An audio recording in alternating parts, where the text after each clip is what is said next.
Namaskar and welcome to this online learning platform of Shri A.K. Doshi Mahila College, Jamnagar, and myself Dhruvika Kanabar, presenting the lecture of Financial Management.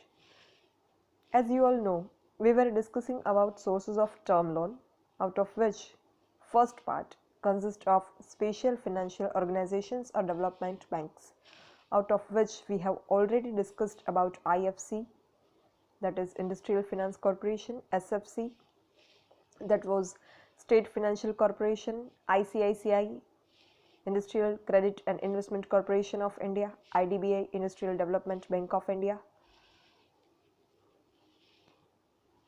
SIDC,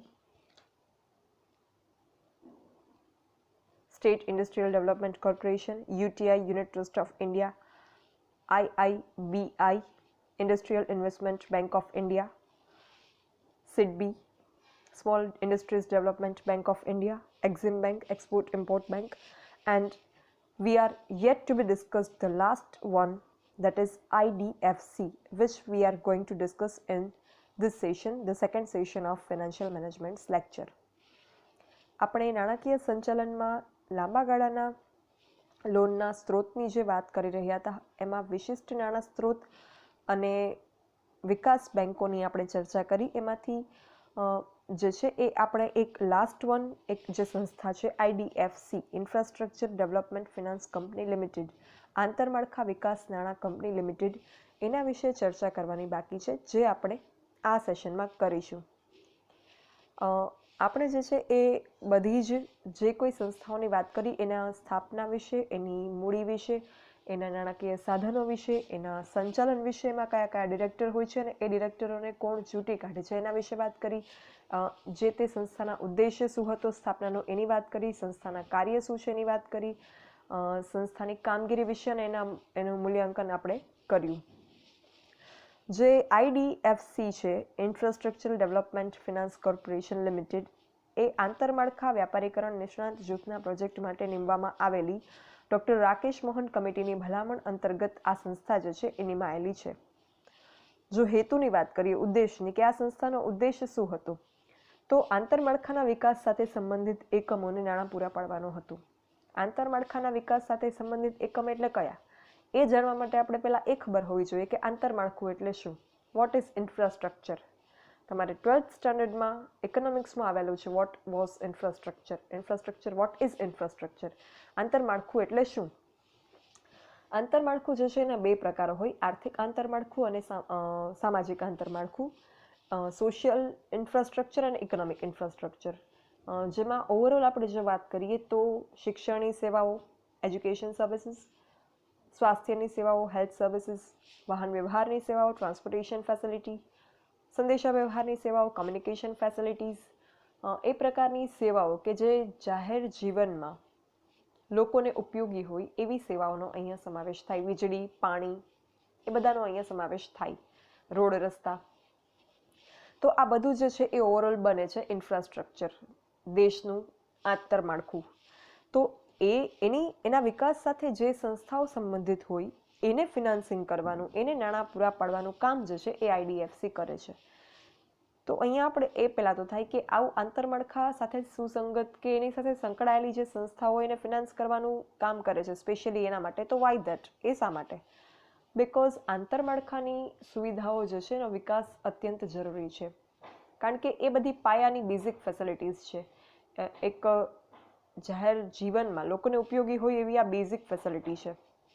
એ જો developed હશે, દરેક લોકો સુધી, દેશના લોકો સુધી આ સુવિધાઓ જો પહોંચતી હશે, વીજળી, પાણી, વાહન વ્યવહાર, સંદેશા વ્યવહાર, સારા રોડ, રસ્તા, શિક્ષણ, સ્વાસ્થ્યની સેવા, એ જો બધું દરેકે દરેક દેશના વ્યક્તિને મળતું હશે, દરેક જગ્યાએ પહોંચતું હશે, તો દેશનો જે વિકાસ થવો જોઈએ એના માટેનો એક બેઝ સારો તૈયાર થશે અને વિકાસ માટે જે છે એ લોકો આગળ વધી શકશે.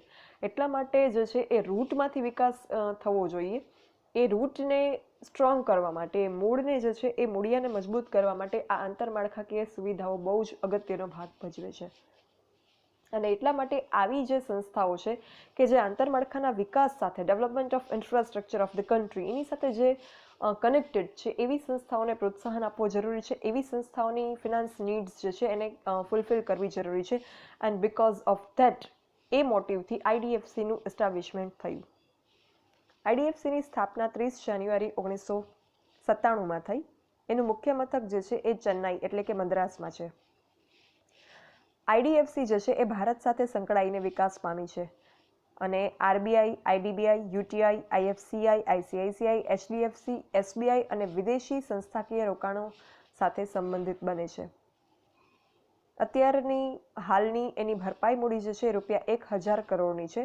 કેન્દ્ર સરકાર અને કેન્દ્ર સરકાર પ્રેરિત બેંકમાં આઈડીએફસીની 40% મૂડી ડોમેસ્ટિક ઇન્સ્ટિટ્યૂટ એટલે કે ભારતના ઇન્સ્ટિટ્યૂટ, ભારતની સંસ્થાઓને કહેવાય ડોમેસ્ટિક ઇન્સ્ટિટ્યૂટ.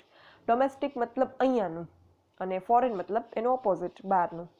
તો આઈડીએફસીની જે છે એ 40% મૂડી ડોમેસ્ટિક ઇન્સ્ટિટ્યૂટમાં એટલે કે ભારતીય સંસ્થાઓમાં, 20% મૂડી ફોરેન ઇન્સ્ટિટ્યૂટમાં જે છે એ હિસ્સો ધરાવે છે. અને જીઓઆઈ અને આરબીઆઈ દ્વારા આઈડીએફસીને, જીઓઆઈ એટલે કે ગવર્મેન્ટ ઓફ ઇન્ડિયા અને રિઝર્વ બેંક ઓફ ઇન્ડિયા દ્વારા આઈડીએફસીને 15 વર્ષના સમય માટે ₹650 કરોડ ઉછીના નાણાં મળેલા છે. હવે આ જે સંસ્થા છે આઈડીએફસી એ ભારતમાં આંતરમાળખાના વિકાસ સાથે સંકળાયેલ પ્રોજેક્ટમાં ધિરાણ પૂરું પાડે છે, જે આપણે અગાઉ ડિસ્કસ કર્યું. એ વ્યાપારી અને માળખાકીય એમ બંને સ્વરૂપના જોખમો સાથે સંબંધિત છે. આંતરમાળખાની વિકાસ યોજનાઓ જે છે એ સરળતાપૂર્વક ચાલે એ માટે એ કાર્ય કરે છે અને એ આંતરમાળખાની વિકાસ યોજનાના હેતુથી નાણાં પૂરા પાડે છે અને એ પ્રમાણે કાર્ય થાય એનું નિરીક્ષણ પણ કરે છે. આઈડીએફસી જે છે એ વીજળી, રોડ, ટ્રાન્સપોર્ટ, બંદર એટલે કે પોર્ટ કે જ્યાંથી આયાત નિકાસની માલની વહન થઈ શકે, બંદરની સુવિધા પણ એટલું જ ડેવલપ થવું જરૂરી છે કારણ કે બંદર જ્યાં આવેલું હોય ત્યાંથી માલની આયાત નિકાસ થતી હોય. તો બંદરનું જો ડેવલપમેન્ટ થશે તો વિદેશ વ્યાપાર જે છે વધારે સરળ બનશે. એટલે એ પણ એક અગત્યની માળખાગત સુવિધા છે, બંદરનો વિકાસ થવો એ. તો એના માટે પણ જે છે વીજળી, રોડ, ટ્રાન્સપોર્ટ ઉપરાંત બંદર, ટેલિકોમ્યુનિકેશન આ બધા માટે પણ જે છે એ કાર્ય કરે છે આઈડીએફસી. 1997-98થી અત્યાર સુધીમાં મુખ્ય 4 પ્રોજેક્ટ પાવરના અને 1 પોર્ટનો પ્રોજેક્ટ જે છે એ હાથ ધરેલો છે આઈડીએફસીએ અને ₹680 કરોડ મંજૂર કર્યા છે અને ફંડ મદદ જે છે એ ₹350 કરોડ અને 330 કરોડ ગેરંટી આપેલ છે. એના આ સમયગાળા દરમિયાન આઈડીએફસીએ 40.9 કરોડનો નફો પણ કરેલો છે.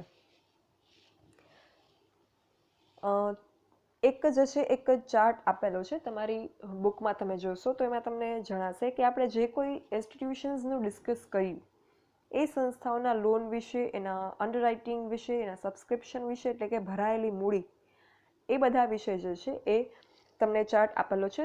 The chart is given only for the information purpose. A chart જે આપ્યો છે તમને એક કોઠો આપેલો છે, એમાં આંકડાકીય માહિતી આપેલી છે, માત્ર એ માહિતી રજૂ કરવાના હેતુથી આપેલી છે. તમારે બધું યાદ નથી રાખવાનું, બટ અગર તમને જાણવાની ઈચ્છા હોય તો તમે એને રેફર કરી શકો છો, જેના ઉપરથી તમને એ આંકડાકીય માહિતી જે છે અલગ અલગ સંસ્થાઓને લગતી એ જાણવા મળશે. એમાં આપણે જે કોઈ સંસ્થાનું ડિસ્કશન કર્યું એ બધી જ સંસ્થાની માહિતી આપેલી છે. સો અહીંયા જે છે એ આપણું ઓવરઓલ લાંબા ગાળાની મૂડી સ્ત્રોતના જે કોઈ સ્ત્રોત છે એનું ડિસ્કશન પૂરું થાય છે. લોંગ ટર્મ લોનના જે કોઈ સોર્સિસ છે, એકચ્યુઅલમાં ટર્મ લોનના સોર્સિસ જે છે એ 2 પાર્ટમાં ડિવાઈડ થયા છે. પહેલો પાર્ટ વિશિષ્ટ નાણાં સંસ્થાઓ અને વિકાસ બેંક એટલે કે special financial institutions and development bank. એના અંદર સબ પાર્ટ જે છે એના હતા આપણે જે કોઈ ઇન્સ્ટિટ્યુશન્સની અત્યાર સુધી ચર્ચા કરી, આઈએફસી, એસએફસીથી લઈને સિડબી, આઈઆઈબીઆઈ, આઈડીબીઆઈ, આઈસીઆઈસીઆઈ, એસઆઈડીસી, યુટીઆઈ અને જે આપણે અત્યારે ચર્ચા કરી આઈડીએફસી. આ બધી જ સંસ્થાઓ એ પાર્ટમાં જે છે એનો સબ પાર્ટ હતી. વિશિષ્ટ નાણાં સંસ્થાઓ અને વિકાસ બેંકનો એ સબ પાર્ટ હતી. તો અહીંયા જે છે એ પોઈન્ટ આપણો લોંગ ટર્મ લોનના સોર્સિસનો પૂરો થાય છે. હવે લોંગ ટર્મ લોનના સોર્સિસનો બી પાર્ટ એટલે કે વ્યાપારી બેંકો, કમર્શિયલ બેંક્સ, એના વિશે આપણે ડિસ્કશન કરવાનું છે. બટ જે પાર્ટ એ હતો વિશિષ્ટ નાણાં સંસ્થાઓ અને વિકાસ બેંક, એમાં આટલા બધા સબ પોઈન્ટ્સ હતા. બટ ઇન કમર્શિયલ બેંક જે સેકન્ડ પાર્ટ છે લોંગ ટર્મ લોનના સ્ત્રોતનો, લાંબા ગાળાની મૂડીના. એમાં માત્ર કમર્શિયલ બેંકનું ડિસ્કશન કરવાનું છે, જેમાં આપણે કમર્શિયલ બેંક શું છે, કઈ રીતે કાર્ય કરે એનું એક બેઝિક ડિસ્કશન કરી અને પછી એના 2 પ્રકારના કાર્ય છે, પ્રણાલીગત અને બિન પ્રણાલીગત, એના વિશે ચર્ચા કરીશું. સો એ ડિસ્કસ કરી લઈએ આપણે. કમર્શિયલ બેંક આપણે આગળ ઉપર ડિસ્કસ કરવાના છીએ. એ ડિસ્કસ કરી લઈશું એટલે આપણું જે છે એ આ ચેપ્ટર અને લાંબા ગાળાની મૂડીના સ્ત્રોત તો પૂરા થશે જ, સાથે સાથે આપણું આ યુનિટ જે છે FM યુનિટ 3 એ પણ પૂરું થઈ જશે. So that's all. Thank you. જો કોઈને કંઈ ડાઉટ કે ક્વેરી હોય, you can write me on this mail dbk.dhruvika@gmail.com. Thank you.